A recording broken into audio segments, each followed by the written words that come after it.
नमस्कार, स्वागत है आपका भगत सिंह जी के क्लास में।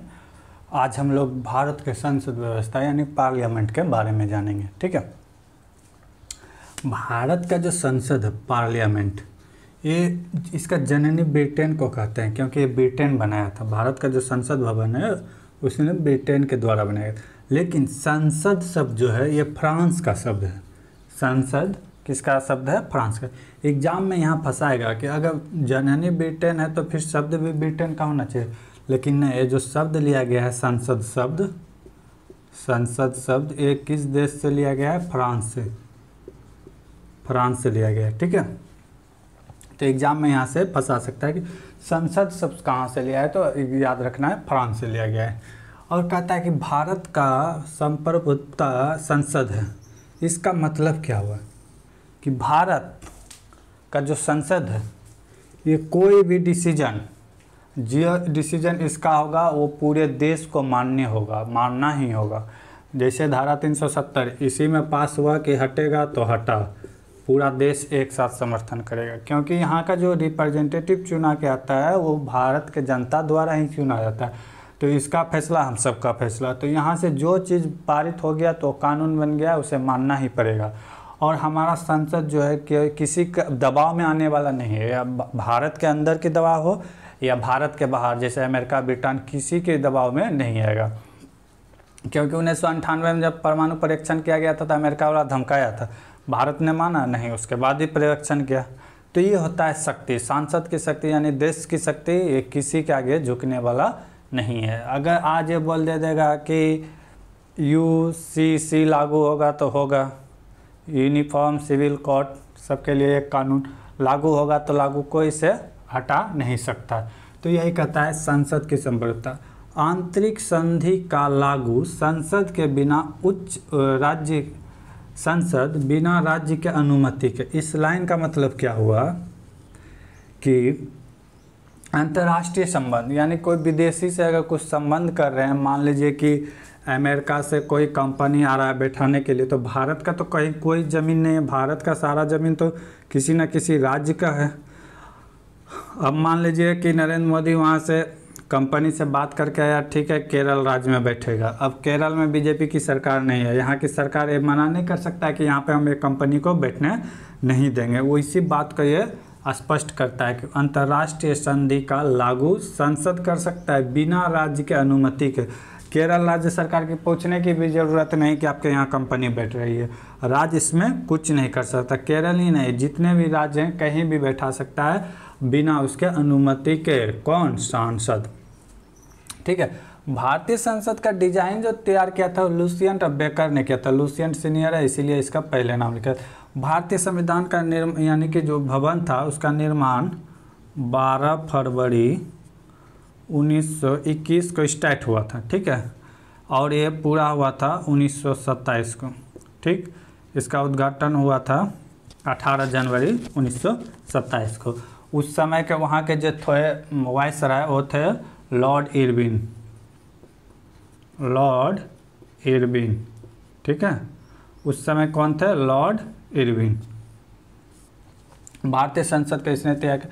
भारतीय संसद का जो व्यवस्था है, हमारे संविधान के जो अनुच्छेद है 79, इसमें व्याख्या किया गया है। 79 में कहा गया है कि भारत में एक पार्लियामेंट होगा। ठीक है, यानी कि भारत में एक संसद भवन होगा, कोई दिक्कत नहीं। अंग, अब कहा जाता है कि राज्य यानी संसद का अंग क्या क्या होता है। तो संसद का अंग 3 होता है, सबको पता भी नहीं होता है, बहुत आदमी को। 3 अंग होता है संसद के।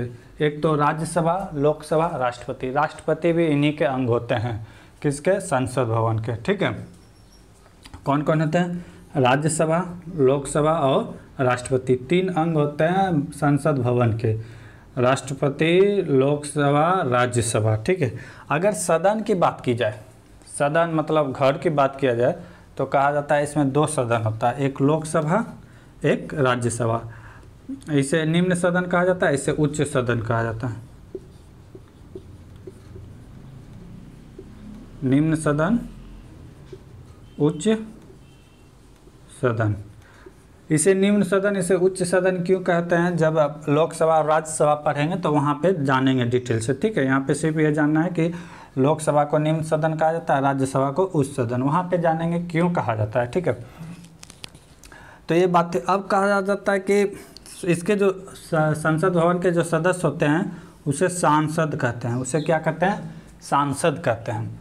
MP, member of parliament.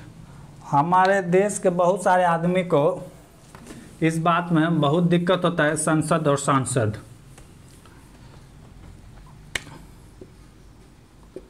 संसद और सांसद, सांसद दोनों बात में अंतर है। सांसद भवन को कहा जाता है जहाँ पे ये सब मेंबर आके बैठते हैं, उस भवन को कहा जाता है। अब बहुत आदमी को संसद और सांसद में अंतर ही पता नहीं रहता है। सांसद जिसे हम चुन के भेजते हैं, पूरे भारत से जो चुन के आता है लगभग 545, ठीक है, ये सांसद होते हैं। और जो उसमें भी चुना क्या आता है, राज्यसभा में जो आता है 250, ये भी सांसद ही कहलाते हैं, ठीक ना, मेंबर ऑफ पार्लियामेंट, इसी के सदस्य होते हैं, ठीक है। तो सांसद और संसद में कोई अंतर नहीं। संसद पूरे बिल्डिंग को कहते हैं संसद भवन, और सांसद जो वहाँ चुन के जाते हैं हमारे द्वारा, उसे सांसद कहा जाता है, मेंबर ऑफ पार्लियामेंट, ठीक है। अब आता है कि सांसद के कितने भवन होते हैं? तो 2 होते हैं, एक लोकसभा, एक राज्यसभा। अगर इसकी बात करें तो 81 में इसका व्याख्या, अनुच्छेद देखें तो 81 में लोकसभा का व्याख्या है, राज्यसभा का 80। साथ साथ अनुच्छेद भी याद करते जाना है। देखिए 79 में क्या था? संसद, ठीक। 80 में क्या है? राज्यसभा। 81 में क्या है? लोकसभा। तो अनुच्छेद भी साथ साथ आपको याद करते जाना है, ठीक है। 79 में क्या है? संसद, पार्लियामेंट। 80 में क्या है? राज्यसभा। 81 में क्या है? लोकसभा। अब बात आता है कि जो बात हम लोग राज्यसभा और लोकसभा कहते हैं, तो विदेशों में इसे किस नाम से जाना जाता है? अगर लोकसभा की बात करें तो यूके में, यूनाइटेड किंगडम में हाउस ऑफ कॉमन कहा जाता है, यानी कि कॉमन, सब आदमियों से चुन के जो जाता है, हाउस ऑफ कॉमन कहा जाता है यूके में लोकसभा को। हाउस ऑफ रिप्रेजेंटेटिव कहा जाता है यूएसए में, संयुक्त राज्य अमेरिका। रिप्रेजेंटेटिव मतलब जनता के ही द्वारा चुना गया है, उसी का प्रतिनिधित्व करता है। तो ये नाम अलग अलग है। हमारे देश में लोकसभा कहते हैं, तो क्या कहते हैं? यूके में क्या कहते हैं? House of common. और अमेरिका में क्या कहते हैं? House of representative. कोई दिक्कत नहीं। हमारे देश में इसको क्या कहते हैं? लोकसभा। अब आते हैं जो भारत के राज्यसभा जिसे हम बोलते हैं, उसे विदेशों में क्या बोला जाता है? यूके में बोला जाता है हाउस ऑफ लॉर्ड्स, बड़ा। राज्यसभा, बड़ा का मतलब यानी कि राजा, यानी कि थोड़ा सा उच्च सदन भी कहते हैं, यानी कि बड़ा, ठीक है। तो हाउस ऑफ लॉर्ड्स कहा जाता है। सीनेट कहा जाता है यूएसए में, ठीक है। तो ये था भारत का पार्लियामेंट सिस्टम।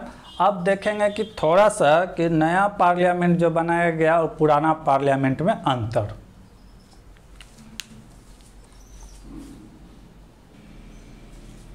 देखेंगे ओल्ड पार्लियामेंट और न्यू पार्लियामेंट में, ठीक है।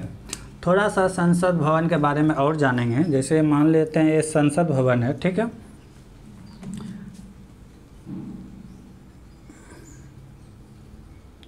ये हो गया लोकसभा, लोकसभा। ये हो गया राज्यसभा, ठीक। इसके बीच में एक कॉमन हॉल होता है जिसको कहते हैं सेंट्रल हॉल, सेंट्रल हॉल, ठीक है। जब कोई भी संयुक्त अधिवेशन बुलाया जाता है तो ये नहीं कि राज्यसभा का आदमी लोकसभा में जाएगा, लोकसभा का आदमी राज्यसभा में जाएगा। ये भी सेंट्रल हॉल आएगा और इधर से भी सेंट्रल हॉल आएगा, और ये बैठक सेंट्रल हॉल में होगा। अगर अनुच्छेद की बात करें तो 108 के तहत संयुक्त अधिवेशन का यानी कि व्याख्या है कि अगर किसी भी प्रकार का समस्या होता है तो इसके लिए संयुक्त अधिवेशन है। अनुच्छेद 108 के तहत राज्यसभा और लोकसभा को दोनों को सेंट्रल हॉल में बुलाया जाएगा, संयुक्त अधिवेशन होगा। इसका अधिवेशन की अध्यक्षता भी लोकसभा के अध्यक्ष ही करेंगे। जब लोकसभा पढ़ाएंगे तो वहाँ विस्तृत से जानेंगे, ठीक है। इसी हॉल में बैठकर भारतीय संविधान को लिखा गया था, सेंट्रल हॉल में लिख के। जो हम लोग पढ़ते हैं भारतीय संविधान, पुराने जो ओल्ड भवन थे संसद भवन, उसी के सेंटर में बैठ के भारत के संविधान को लिखा गया था। अब आते हैं ओल्ड वर्सेस न्यू में, कि न्यू संविधान की संसद भवन की आवश्यकता क्यों पड़ा। ठीक है, पहले देखेंगे इसका अगर बात करें, इसकी अगर नींव की बात करें तो ये 12 फरवरी 1921 में रखा गया था। ठीक है, कब रखा गया था? 12 फरवरी 1921 को। इसको बनने में टोटल 6 वर्ष लगे थे, 1927 में बनकर कंप्लीट हो गए थे। ठीक है, टाइम लगा था 6 वर्ष। ठीक, अगर इनका बात करें, न्यू वाले का,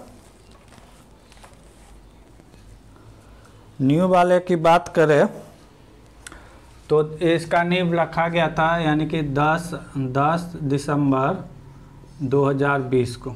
ठीक है, और ये बनकर तैयार हो गए थे 28 मई 2023 का। इसका उद्घाटन भी कर दिया गया नरेंद्र मोदी के द्वारा। ठीक है, अब बात करते हैं खर्च का। अब इसके अंदर जो खर्च हुआ था उस समय की बात है 1921 और 27 के बीच, तो 83 लाख रुपया खर्च हुआ था। 83 लाख रुपया खर्च हुआ था ओल्ड में।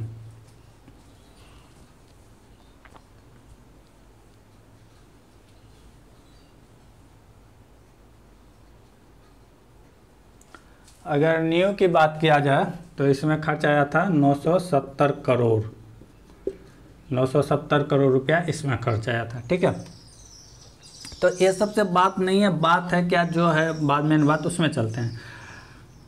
जब इंदिरा गांधी प्रधानमंत्री थी तो उसी समय एक निर्णय लिया गया था कि लोकसभा के सीट को बढ़ाया नहीं जाएगा, 1971 में निर्णय लिया गया था। ठीक है, बीच बीच में संशोधित करते हुए इसको लास्ट फाइनल 2026 डेट किया गया है कि अब इससे आगे टाला नहीं जा सकता है। 2026 में लोकसभा का सीट को बढ़ाना ही पड़ेगा किसी भी कीमत पर। पहली बार परिसीमन आया था 1971 में कि लोकसभा का सीट नहीं बढ़ाया जाता।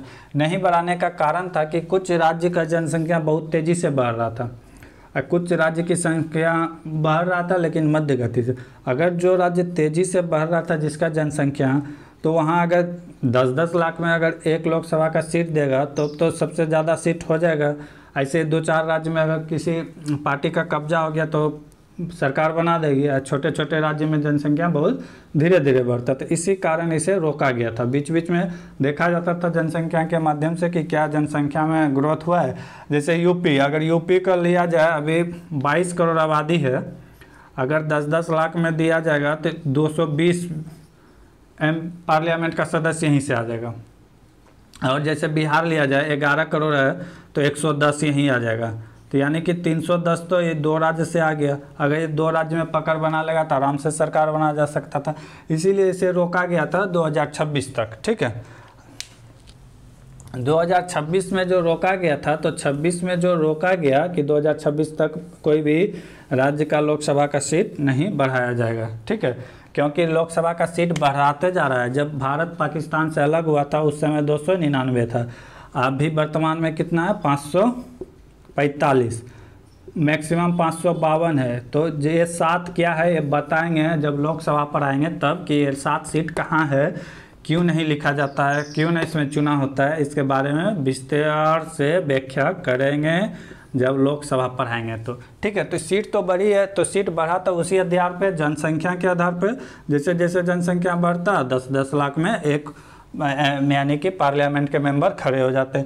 तो 1971 में इस पर रोक लगाया गया और बोला कि बढ़ाया भी नहीं जाएगा। बीच बीच में संशोधित होते हुए लास्ट डेट गया है 2026 की, 2026 तक अब नहीं रोका जा सकता। ठीक है, अब बात करते हैं कि क्या कारण था कि लोकसभा बनाने का। एक तो पुराना था और ये था मेन बात। अब आता है कि लोकसभा का अगर सीट देखा जाए, लोकसभा का सीट अगर ओल्ड वाला में देखा जाए तो इसमें बैठने की व्यवस्था 540 आदमी का ही व्यवस्था है। ठीक है, 545 सीट है, लेकिन सभी मंत्री या लोकसभा के सदस्य डेली आते नहीं हैं, ठीक है। अगर लोकसभा की सीट बढ़ा दिया जाए तो ये जो ओल्ड वाला संविधान सभा था यानी संसद भवन, इसमें आदमी बैठने की जगह नहीं होता, ठीक है।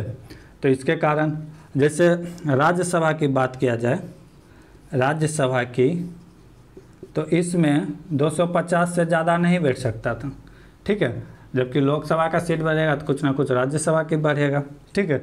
और जो कॉमन हॉल था जिसमें संयुक्त अधिवेशन होता था, ठीक है, ओल्ड वाले का, इसमें 540 सदस्य बैठ सकते थे। अगर सब सदस्य आ जाते तो उस दिन कहाँ बैठते। यहाँ का माहौल यानी कि पहले के ज़माना का था तो उतना मॉडर्न नहीं था, लेकिन अभी अगर नया बना है तो इसमें लोकसभा का सीट देखा जाए, लोकसभा का जो बैठने का जो संख्या बनाया गया है 888 है, कि 888 आदमी एक साथ में बैठ सकता है, ठीक है। लोकसभा में 888 आदमी एक साथ बैठ सकता है न्यू वाले में। और राज्यसभा की बात करें तो 384 आदमी इसमें एक साथ बैठ सकता है। ये जो कॉमन हॉल है, ये मान लीजिए ये लोकसभा हो गया, ये राज्यसभा, तो इसमें 888 आदमी एक बार में बैठ सकता है। इसमें कितना, 384 आदमी बैठ सकता है एक बार में, ठीक है। अगर कॉमन हॉल की बात करें तो इसमें 1272 आदमी बैठ सकता है एक साथ में। दोनों को ऐड करेंगे तो भी इतना आदमी नहीं होता है, इतना आदमी एक साथ बैठ सकता है। तो नया संसद भवन बनाने का कारण यही है, क्योंकि 2026 में लोकसभा के सीट को बढ़ाया जाएगा तो पुराने वाले संसद भवन में उतना आदमी के लिए बैठने का जगह नहीं होगा, इसीलिए नया पार्लियामेंट बनाया गया, ठीक है। ये तो इसका डिज़ाइन तैयार किया था लुसियन रब्रेकर ने, इसके किया था बिरला पटेल, ठीक है। इसके डिज़ाइन किसने किया था, बिरला पटेल, टाटा ग्रुप ने बनवाया था इसको, ठीक है। तो ये था पार्लियामेंट। कल देखेंगे लोकसभा और राज्यसभा के बारे में अलग से व्याख्या देखेंगे कि लोकसभा के लिए क्या क्या चाहिए बनने के लिए, राज्यसभा, फिर इसी तरह आगे बढ़ेंगे, ठीक है। तब तक के लिए जय हिंद।